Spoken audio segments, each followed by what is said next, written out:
La pause olympique. Certains partent à la conquête de la gloire. D'autres vont peut-être prendre un petit pina colada. Mais pour Kent Hughes, oh, est-ce que les mots de tête ne font que commencer? Pssaï, aïe, aïe, aïe, aïe!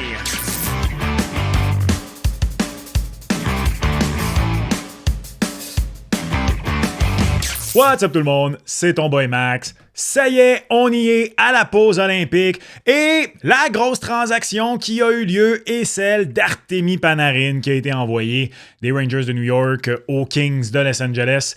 Il y a eu d'autres plus petites transactions, mais soyons honnêtes, c'est la grosse transaction jusqu'ici avant ce gel olympique. Ça va reprendre à la fin février, le 22 février, si ma mémoire est bonne, j'ai pas la date devant moi, mais d'habitude ma mémoire est quand même pas pire. Bref, les transactions vont pouvoir être rouvertes à la suite du tournoi olympique. Bon, les transactions, les échanges, là, c'est pour ceux qui veulent rentrer dans le dédale de ce qu'est une transaction dans la Ligue nationale de hockey. Bref, on va pouvoir recommencer à avoir des échanges entre les équipes dans quelques semaines. Et la grande question à Montréal, qui est vraiment devenue un sujet chaud tout juste avant cette pause olympique, c'est quel avenir pour Patrik Laine avec le Canadien de Montréal? Il y a des rumeurs qui sortent d'un peu partout comme quoi le Canadien tente de transiger le numéro 92 pour essayer de libérer de l'espace sous le plafond salarial et peut-être ainsi y aller d'autres mouvements de personnel. Mais je regardais ça et je pense que si Kent Hughes réussit ce qu'il veut faire, il y a plus que Patrik Laine qui va être transigé parce que même si on échange Patrik Laine, d'abord, il va falloir envoyer quelque chose d'autre contre le supposé joueur. Est-ce que c'est un ailier? Est-ce que c'est un défenseur qu'on voudrait également aller chercher pour améliorer la formation à court et moyen terme? Et je sais que ça touche un sujet très similaire à un épisode d'il y a quelques semaines à peine, mais que voulez-vous, c'est encore d'actualité. Il y a trop d'attaquants. Et au-delà de la question, est-ce que l'avenir de Patrik Laine est ailleurs qu'à Montréal? Pour moi, une des grandes questions, c'est la suivante. Est-ce que Kirby Dach peut être la clé pour une potentielle transaction chez le Canadien de Montréal? Je vous explique pourquoi. Parce que tout juste avant, je veux te dire salut à toi, aventurier de l'Internet. La pause olympique te mène en quête de bon contenu sur les jeux, sur ce qui va se passer à Milano Cortina. Point de vue hockey masculin, dis-moi, t'es à la bonne place. Ton boy va couvrir les Olympiques tout au long du tournoi avec des émissions en direct, avec des épisodes. Mais également, on va être de retour à la programmation régulière sur la Ligue nationale de hockey immédiatement après. Donc, tu vas être sûr de ne rien manquer. Abonne-toi à la chaîne. C'est gratuit, ça prend 0,5 secondes et t'aides beaucoup, ton boy, et je l'apprécie. On veut atteindre les 35 000 abonnés cette année. Ça prend tout le monde qui rame dans le même sens. Et quand je dis ramer, je veux dire cliquer et t'abonner. C'est fait? OK, merci. Formation du Canadien. Donc, ce que vous voyez ici à ma gauche, c'est bien sûr la formation actuelle du Canadien de Montréal. Formation à laquelle j'ai quand même placé Alex Newhook, simplement pour vous montrer à quel point c'est embouteillé en attaque chez le Canadien de Montréal.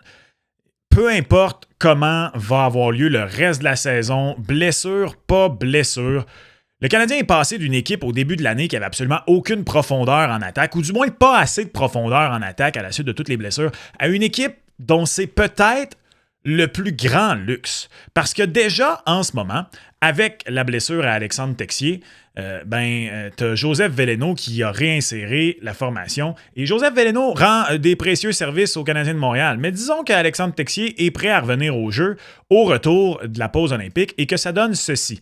Pour ceux qui ont manqué ça, Alex Newhook a recommencé à patiner en solitaire pendant que ses coéquipiers étaient au Minnesota et à Winnipeg. Et ça paraissait bien. Ça paraissait bien, son affaire. Initialement, les pronostics semblaient annoncer un retour après la date limite des transactions pour Alex Newhook. Pourrait-il être prêt avant?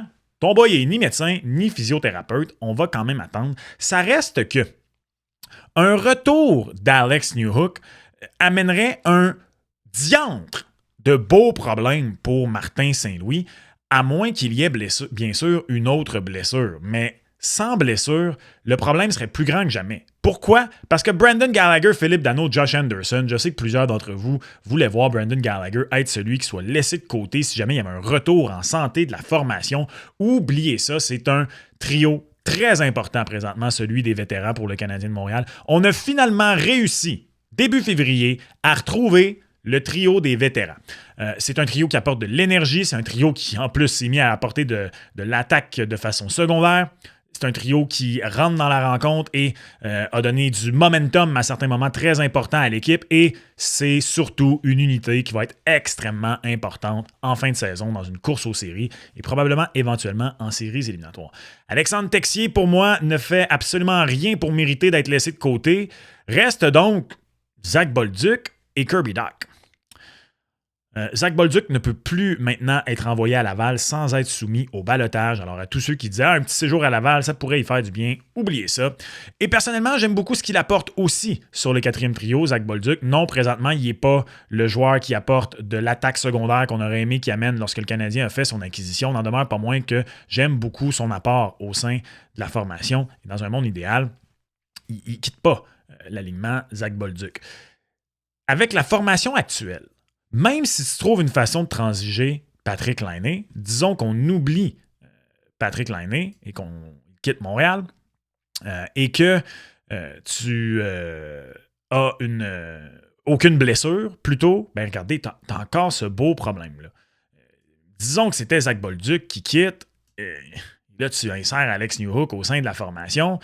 C'est quelque chose de très agréable en série. Si ton premier attaquant en extra en séries éliminatoires, c'est Zach Bolduc, t'es en Cadillac. Et là, pour les éliminatoires, probablement que tu peux peut-être même avoir Samuel Blais dans l'entourage comme Black Ace. Tu aurais Joseph Veleno qui a joué la majorité de l'année. Le Canadien serait en Cadillac déjà en ce moment, même plus qu'en Cadillac. C'est pas du tout l'idéal d'avoir Zach Bolduc sur la galerie de presse en séries éliminatoires. Surtout, mon petit doigt dit Zach Bolduc va manger les bandes en série. Là.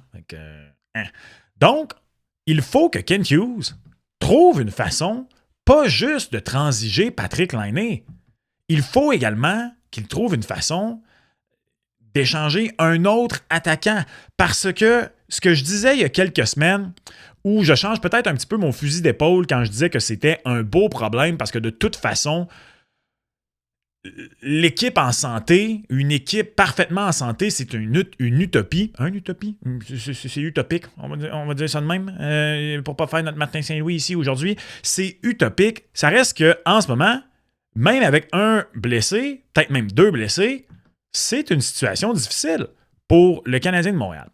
Qui pourrait donc être utilisé par Kent Hughes pour aller chercher, pour se débarrasser d'un joueur, pour aller chercher peut-être, fort probablement, à mon avis, un sixième défenseur, parce qu'en ce moment, on n'a pas confiance en Arber Xhekaj, on n'a pas confiance en Jayden Struble. Les deux, plus souvent qu'autrement, lorsque le match est serré, on joue moins de 10 minutes par rencontre, on se fie vraiment à notre top 5. Donc, si tu n'es pas pour te fier sur ces deux gars-là, va chercher un sixième défenseur sur qui tu peux compter. Surtout que, dans ta brigade défensive, si tu ne comptes pas sur ces deux gars-là, part Kaiden Goulet, t'as pas un défenseur qui fait vraiment mal. Puis même Kaiden Goulet, je l'inclus, là, mais lui aussi, il se fait pas mal. Fait que t'as pas ce joueur qui remplit ce rôle-là de faire peur à l'adversaire juste quand il rentre à la ligne bleue, juste quand il va se mettre devant le filet.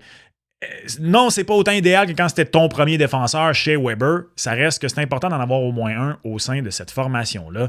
Et je pense que le Canadien de Montréal doit trouver une façon d'aller chercher ce sixième défenseur-là. Ça veut pas dire que tu vas juste chercher le sixième défenseur.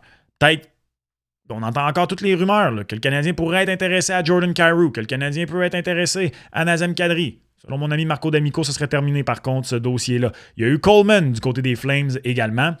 Avec l'attaque du Canadien, à court terme, personnellement, à part si vraiment tu trouves le joueur idéal pour jouer avec Caulfield et Suzuki, je ne vois pas pourquoi tu irais chercher un autre attaquant à la date limite des transactions. T'es bien grillé. Le Canadien a une des meilleures attaques de la Ligue nationale de hockey cette saison. Le problème est défensivement. Non seulement le nombre de buts que tu accordes, mais la quantité de chances de marquer, la facilité avec laquelle les équipes adverses se passent la rondelle dans le territoire défensif, particulièrement, je trouve, en désavantage numérique. Je trouve ça phénoménal à quel point encore à ce stade-ci de la saison, la rondelle circule aisément dans le territoire du Canadien de Montréal. Donc, qui tu transiges, que ça te fait pas mal au cœur, mais qui peut quand même avoir une valeur intéressante pour aller chercher un joueur en retour. Parce que c'est ça la clé ici. Souvent, des formations dans la situation du Canadien de Montréal, juste pour mettre un nom sur le tableau, là, parce qu'il a été nommé plusieurs fois dans les derniers jours, admettons que tu vas chercher un gars comme Luke Schenn aux Jets de Winnipeg. Le Canadien n'est pas dans une situation où tu vas chercher Luke Schenn contre un choix de 2 puis un espoir. Non, il y a des joueurs dont faut que tu te départisses. Et évidemment, ce ne sera pas ni Cole Caulfield, ni Suzuki. Ça va être personne de la Kids Line. À part Oliver Kapanen, si c'est pour, par contre, un vrai joueur qui vient aider le Canadien pour les 6-7 prochaines années. Mais là, ça, c'est une toute autre discussion. Je parle strictement d'un joueur qui peut être utilisé comme appât pour créer un peu d'espace puis s'assurer que ce soit moins congestionné en attaque. Aucun des kids. Présentement, ça va être aucun non plus des 3 vétérans. Reste donc comme potentielle monnaie d'échange, à mon humble avis, Alex Newhook, Jake Evans, Alexandre Texier et Kirby Dach. Je glisse pas Joseph Veleno parce que lui, c'est bien correct que ce soit ton attaquant en extra, Joseph Veleno. Et dans le scénario dont je vous parle présentement, Patrick Laine, on a déjà trouvé une façon, peut-être en rattachant un choix, en retenant 50% de son salaire, de le flipper quelque part. Ça serait incroyablement particulier de la part du Canadien de transiger Alexandre Texier après lui avoir octroyé une prolongation de contrat. Kent Hughes, présentement, et l'organisation du Canadien en général, là, dans l'ère actuelle, dans l'administration actuelle, est en train de se bâtir une solide réputation d'organisation qui respecte et prend soin des joueurs qui évoluent pour eux. Je ne vois absolument pas comment on transige Alexandre Texier. De toute façon, on est justement, lui, allé le chercher pour être un joueur de profondeur qui évolue sur le 4e trio, qui peut glisser dans la formation en fonction des blessures. Reste donc Jake Evans, Alex Newhook, Kirby Dach. Je pense qu'on est tous d'accord que Jake Evans ne sera pas transigé. Lui aussi, on a prolongé son contrat l'an dernier. Au salaire qu'il fait, c'est un parfait 4e centre. Maintenant qu'il est vraiment retombé dans cette chaise de 4e centre, qui tue des punitions, mais de façon un peu moins exhaustive, avec moins de minutes depuis le retour de Philippe Danault, c'est parfait dans cette situation-là. Le Canadien est passé d'une formation qui avait un problème de profondeur au centre à une formation qui a cette situation-là bien en main. Est-ce qu'on voudrait quand même un vrai 2e centre peut-être meilleur qu'Oliver Kapanen à court terme? Moi, je pense que oui. Ceci étant dit, à moyen et long terme, est-ce qu'Oliver Kapanen peut remplir ce rôle-là? Je pense aussi que oui, ça pourrait peut-être éventuellement arriver. Je continue de penser qu'il joue au-dessus de sa tête parce qu'il joue avec des Midov, mais ça, ce sera pour une autre discussion. Reste donc Alex Newhook et Kirby Dach. Pour moi, ce sont les 2 seuls joueurs que le Canadien peut être échangé, le Canadien peut échanger dans le but d'aller peut-être chercher ce 6e défenseur-là ou du moins décongestionner l'attaque. Et dans ce cas-ci, est-ce que Kirby Dach peut être la clé? Et je m'explique. On le sait que Kirby Dach n'est pas en santé. Sa valeur, il n'est pas en santé. En ce moment, il l'est, mais il n'est pas souvent en santé. C'est le type de gros joueur, même s'il avance en âge et n'a pas réussi à prouver qu'il est capable d'être sur la glace plus souvent qu'autrement, qu'une équipe risque de prendre une chance. Est-ce que sa valeur est grandement diminuée par rapport à celle que le Canadien a payé pour aller le chercher il y a quelques années? Absolument. Par contre, est-ce que ça peut être un joueur qui t'aide à aller chercher ce défenseur de profondeur-là? Je pense que oui. Surtout si Kirby Dach continue à faire ce qu'il a fait dans les dernières journées avant la pause olympique. Il a conclu sur une séquence de 4 matchs de suite avec 1 point, 5 points en jouant principalement aux côtés de Nick Suzuki et Cole Caulfield. S'il est capable, dans les quelques rencontres qui vont rester avant la date limite des transactions, entre le retour de la pause olympique et la date limite des transactions, s'il est capable de prouver qu'il peut peut-être maintenir ce rythme-là en jouant avec de bons joueurs, est-ce qu'une formation pourrait être intéressée à Kirby Dach? Et je reviens encore une fois sur Luke Schenn, puis moi, bien honnêtement, je n'irai pas chercher Luke Schenn. Okay? J'irai voir ailleurs, mais bon, juste parce que c'est facile à mettre le nom, puis le lien avec les Jets de Winnipeg, vous allez le voir venir. Quel est un des gros problèmes des Jets de Winnipeg cette saison? Derrière le premier trio de Mark Scheifele, Kyle Connor et Gabe Vilardi, il se passe absolument à rien. À rien pantoute.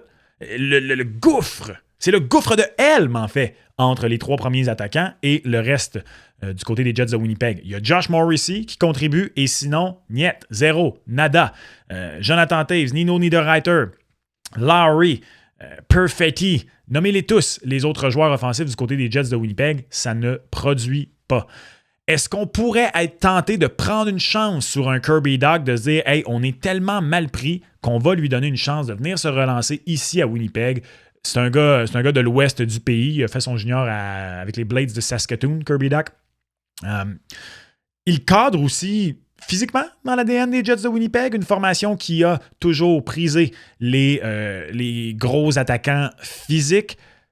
Ça pourrait être le genre de choses qui pourrait être intéressante pour une formation. Il faudrait définitivement que Kent Hughes accepte de perdre au change, que l'actif qu'il vend, il le vend à perte par rapport à celui qu'il a acheté, mais ça peut définitivement être une solution. Ceci étant dit, je vous parlais de mots de tête et de Psyduck.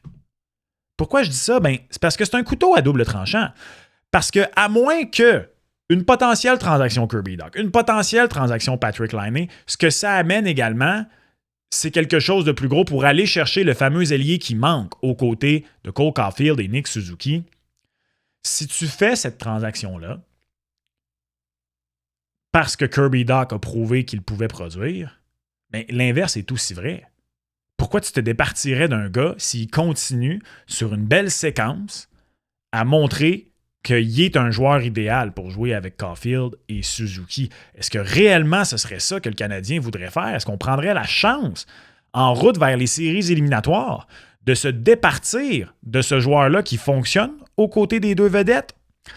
Et c'est là où, pour moi, c'est un solide casse-tête pour Kent Hughes. La question vaut la peine d'être posée.